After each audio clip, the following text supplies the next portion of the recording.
Many students and even adults in the work environment struggle with time management. So, I want to talk a little bit about time management. We're going to talk about who needs time management, what is it, when should we use it, why, and how. And there are a lot of folks, some famous, maybe some not quite so famous, who have made comments about time management. For example, Dwight D. Eisenhower, who was the 34th President of the United States, said, "What is important is seldom urgent, and what is urgent is seldom important." William Shakespeare said, "Better 3 hours too soon than a minute too late." Probably one of my favorites is, "The bad news is time flies. The good news is you're the pilot, so that you have control over how you use your time." Mother Teresa said, "Yesterday is gone. Tomorrow has not yet come. We only have today. Let us begin." So, who needs time management? You, me, really everybody needs time management, but this particular presentation is going to address the fact that you and I do need time management. So if we need it, what is it? According to Wikipedia, time management is the process of planning and exercising conscious control of time spent on activities. It involves a juggling act of various demands upon a person relating to work, social life, family, hobbies, personal interest, and commitments with the finiteness of time. Finiteness of time. Guys, we only have 168 hours per week. And of course, there are 52 weeks in a year, so we do have a finite amount of time in which to accomplish our task or our goals or our projects. And one of the key words in this particular definition to me is conscious control. Again, you are the pilot and you are the one that controls your time. In more simpler terms, time management is the process of organizing and planning how to divide your time between specific activities. All of our lives are very, very busy. And so we have to learn how to manage the time so that we're able to get everything done.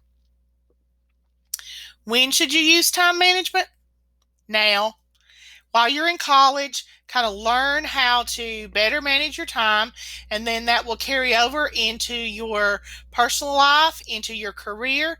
And research actually shows that being able to manage your time well also helps you to manage your money well, which I thought was a very interesting result. So, why should you manage your time? One, time management helps you to actually be more productive.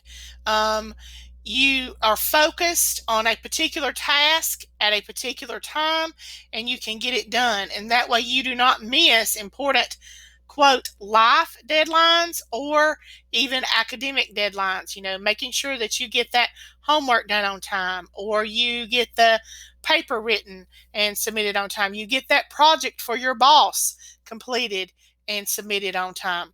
Secondly, time management, because you are more productive, you seemingly get more done, you reduce your stress, which helps you overall to relate more positively to your family and your friends. It also allows you to have more time to spend with them. Third is to feel more confident in your ability to get things done. It allows you to kind of feel like you can take control and be in charge because you're kind of setting the schedule and have a plan of attack to know what you're going to do on a particular day, and you can watch yourself kind of check those things off your to-do list. Time management also helps you to avoid meltdowns or sickness. I know I occasionally will have a meltdown because I don't have time, or I feel like I don't have time to get everything done and I'm feeling overwhelmed. So if you manage your time well, you can avoid those meltdowns, which also can help you to avoid sickness because you're not quite so stressed. It allows you to achieve balance in your work and personal life. You are able to get the things done that you need to get done, but then it also allows you to have time to do the things that you want to do. It also allows you to help you reach your goals, whether that goal is simply to complete a particular course, whether it is to earn a college degree, whether it is to get a better job or career, or just simply be able to start your job or your career. So it's important, again, it's a life skill, something that you can begin to learn while you're in college. So, how do you go about it? And guys, there's lots of research out there. There's lots of ideas. I kind of compiled a bunch from the research that I did, and I'm going to hit some of the highlights. So, first, think about your study environment.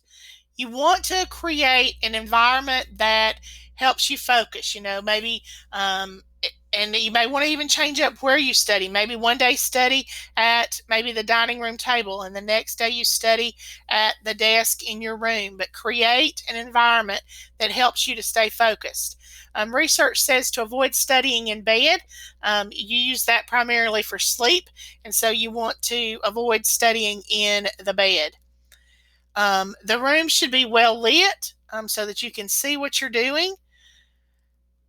Try to keep your study area organized and neat. They recommend using separate binders or notebooks or folders for each class, and you can keep them, in a stack on the corner of your desk. Keep your supplies, things like pens, extra paper, calculator, your computer nearby or easily accessible to you while you are studying. Also think about the best time for studying. And the question they often ask is, are you a rooster or an owl? A rooster is someone who would be up at the crack of dawn and hearing the rooster crow. And so you enjoy studying early, first thing in the morning, kind of maybe while things are still quiet. Or are you an owl? Do you prefer to study late at night, or that you can focus more late at night after you've gone through your day? So you have to figure out what is going to work best for you. It may be that if you have small children, it may be better that you study even in the middle of the day while they're in school, or perhaps while they're taking their afternoon nap. Again, you have to figure out what's going to work best for you. Secondly, schedule everything. Okay, write it down. I would encourage you to get an academic calendar or an academic planner. Have one that has both monthly and weekly. Monthly, lay out all, say, your doctor's appointments, your dentist appointments, lay out your class times, write down when you have tests, when there's homework due, that sort of thing. And the monthly calendar kind of gives you the big picture so that you can pace yourself, especially if you have a big project that can be broken down into smaller and smaller pieces, and you can set yourself goals. Weekly, again, gives you more of a quick little snapshot of what you need to get done, kind of what the priorities are that you need to get done within that particular 168 hours. Use your phone for good. Most phones now have ways for you to set reminders. So you can set reminders for due dates, reminders for other commitments, like when you're supposed to be in class, or maybe you have a meeting with your professor, or you have a meeting with your study group. Use the phone for good. Set those reminders so that you are reminded, and it kind of stays up front, kind of in your face, and so you're aware of those things. Identify the time wasters, and we all have time wasters. Think about what draws your attention away from your studies or away from your job.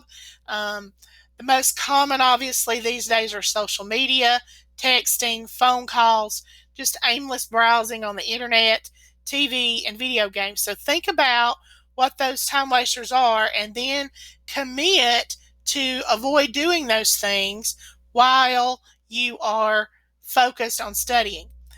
Be sure as you think about scheduling everything, you want to make sure you schedule time to sleep, to eat, preferably healthy, and to exercise. Exercising even just a little bit is going to keep your energy level up. They recommend that you study in short spurts, and I think we're going to talk about that in just a minute.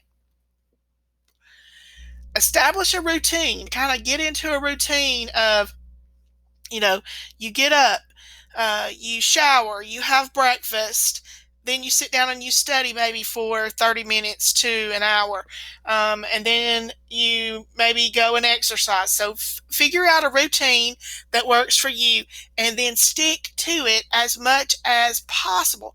I realize, or hopefully you realize as well, that sometimes things come up, things unexpected, but as much as possible, try to stick to your routine. And then just some random advice that I found as I was looking and researching about time management. Be flexible. And again, that's what I was just talking about. Watch out for what's called UFOs, those unforeseen obstacles. Maybe the school calls and your child is sick and you've got to stop what you're doing and go pick them up from school and possibly take them to the doctor. Or someone calls and there's an emergency and you need to take care of that. So watch out for those, but try to keep your schedule flexible. Some say consider waking up 30 minutes to an hour earlier, again, where you can kind of have that quiet time early in the day where you can catch a little bit of study time before kind of the hecticness of the day. Tackle small tasks to start with, things that you know that you can accomplish and get done quickly. Maybe like responding to an email or confirming an appointment, making a phone call that hopefully is not going to take too long. Again, accomplishing those small tasks give you kind of a confidence boost to help you realize that you can do it, and then you can move on to larger tasks. They also say to tackle your hard subjects first. So, for example, if statistics is not your favorite subject, or science is not your favorite subject, or English is not your favorite subject, do it first. Knock it out, get it out of the way, and then you can move on to other things that are a little bit more enjoyable to you. Only do one thing at a time. And I really found this quite interesting, but the research again shows that multitasking, trying to do more than one thing at a time, can actually decrease your productivity. Multitasking, you've got a lot of different tasks that you're working on and none of them are complete. So I found that quite interesting. So only do one thing at a time. And quite honestly, I often tell myself that when I'm feeling overwhelmed with all the things I need to get done. It's like, do one thing and then move on. Do one thing and then move on. So only do one thing at a time, complete it, and then move on to the next task. Learn to delegate. And again, this is one that's kind of hard for me, but you need to learn to ask for help. Ask for help from your family unit. Maybe you can ask your spouse or your significant other to help with the dishes, load the dishwasher, or to help with the laundry, or help with the kids' homework while you maybe do a little bit of studying for an exam, or you go to class. Even maybe with roommates, you can work out some kind of system where you guys work together and help each other out so that you all have adequate study time for that. So learn to delegate.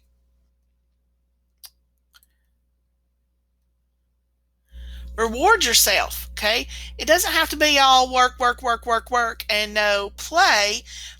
Reward yourself for staying focused and accomplishing the task that you wanted to get done.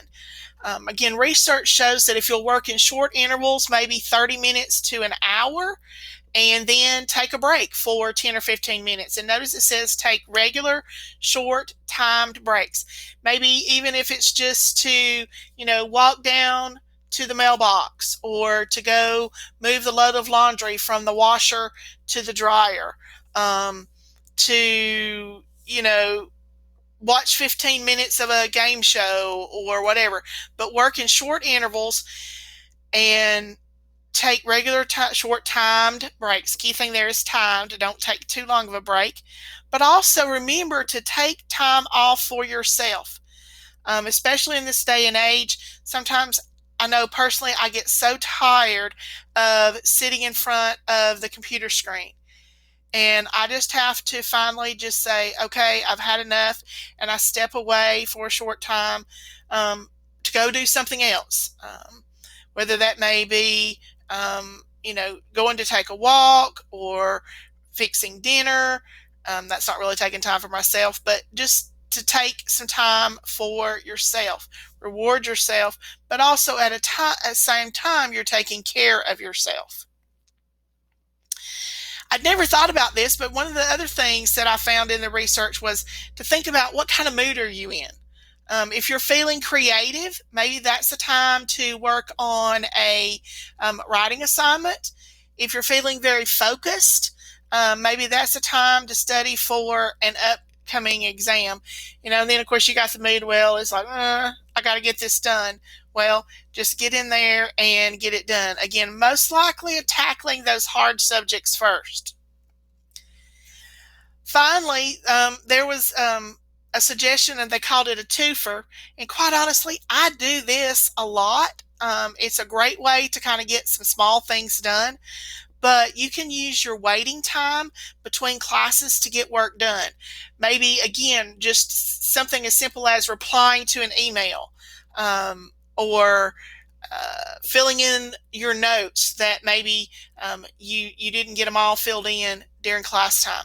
But use that waiting time between classes to kind of get work done. Also, read your textbook or study notes while spending time, like at a doctor's appointment, a dentist appointment, the school pickup line. I'll often take a book, or I have taken papers to grade when I have to take my daughter or my husband, or if I'm going to a personal appointment. And again, that gives you something to do while you're waiting, and you're kind of accomplishing two tasks at one time. So they call that a twofer, and I think that is a wonderful example. And again, it's something that I personally do on a regular basis. I listed out the various resources where I found a lot of this information. If you want further details, you're welcome to go out to each of these links and read in more details. But I hope that you find this information about time management helpful as you proceed or go through your college career.